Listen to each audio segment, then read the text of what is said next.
This video was made to be as fast-paced and high contrast as possible.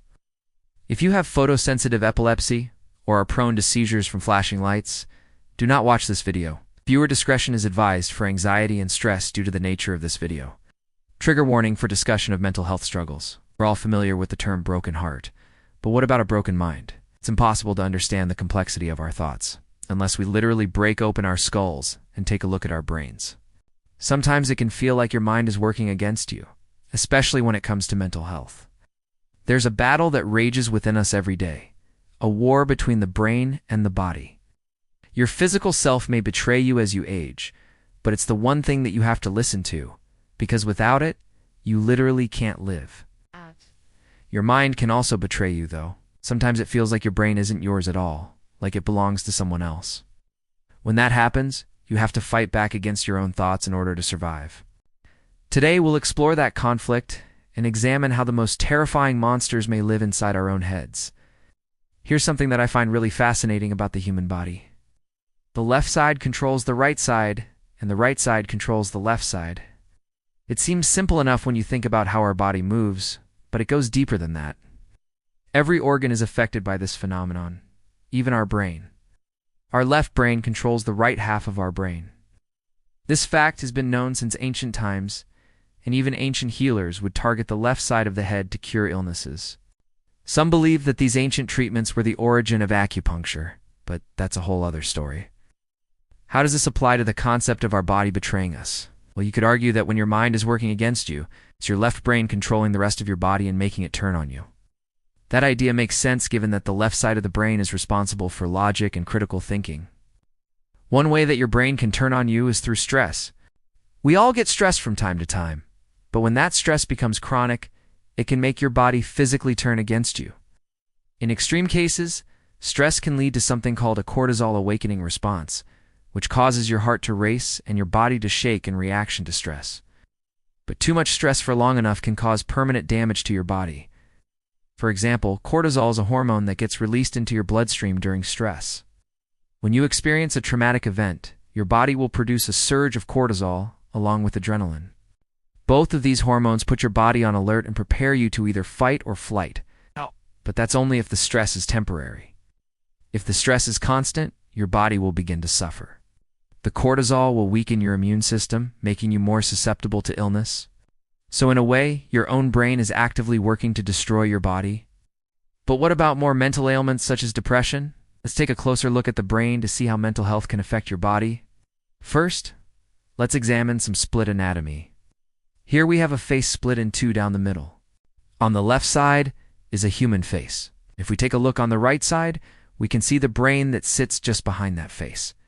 There are little dots throughout the brain, and those are synapses. These synapses are the connection points between neurons, and they're essentially the building blocks of thought. When you think about something, those synapses fire and send electrical impulses through your brain. But when you're depressed, those synapses don't work like they should. Your brain actually begins to shut off some of its synapses to conserve energy. This means that your brain isn't sending the right signals to your body, and that can lead to the symptoms we associate with depression, such as low energy, difficulty concentrating, and mood swings. But let's go deeper and split another structure of our body down the middle.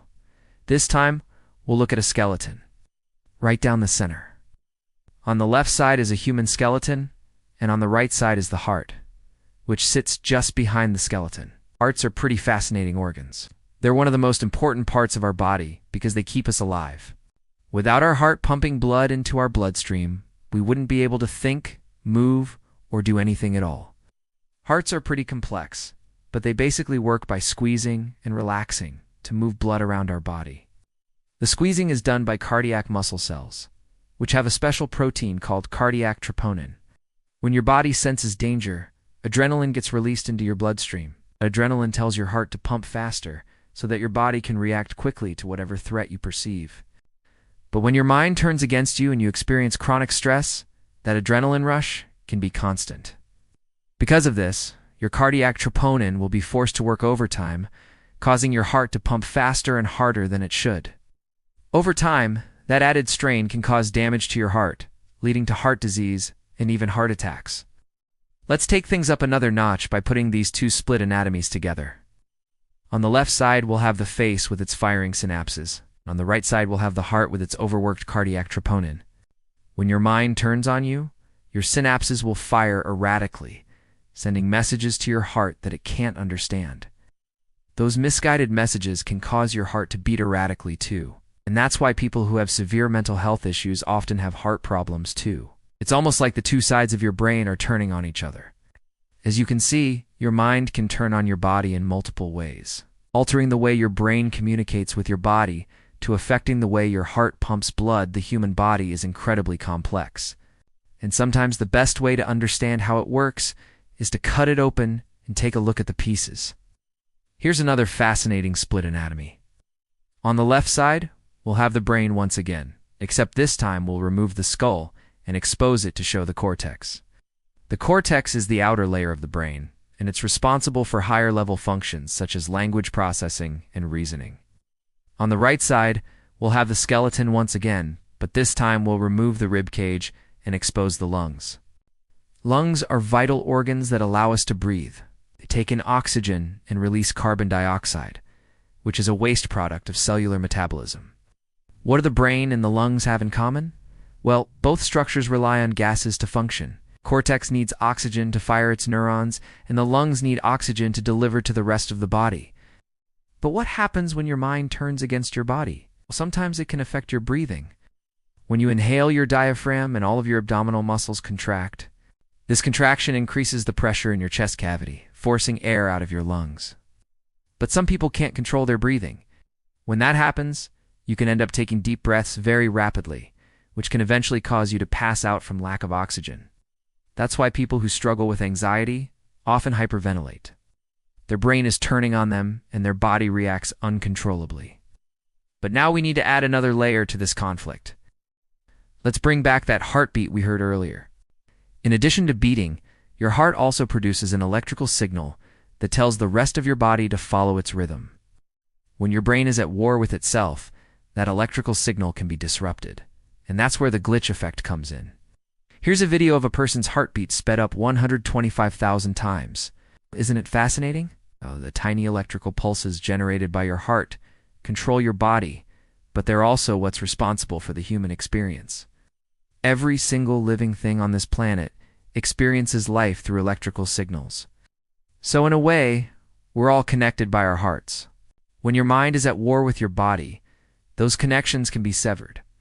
You might notice glitches in your vision, like when you're having a panic attack and see strange shapes in your peripheral vision, or you might hear phantom noises, like when your ears pop due to a change in air pressure. All of these strange sensations are your body trying to communicate with you that something is wrong, but it's too late. When your mind breaks, your body no longer listens. Instead, it begins to break down, and the only way to stop that breakdown is to fix your mind. That's why it's important to reach out for help when you're struggling. No one can fix your mind but you don't have to do it alone. Now let's bring all of these images together with a flurry of electric sparks and erratic heartbeat. It's happening on both sides. Your brain is turning on your body, and your body is turning on your brain. This video was designed to be experienced in real time, but you can watch it again here. When the mind breaks, the body speaks. Thanks for watching.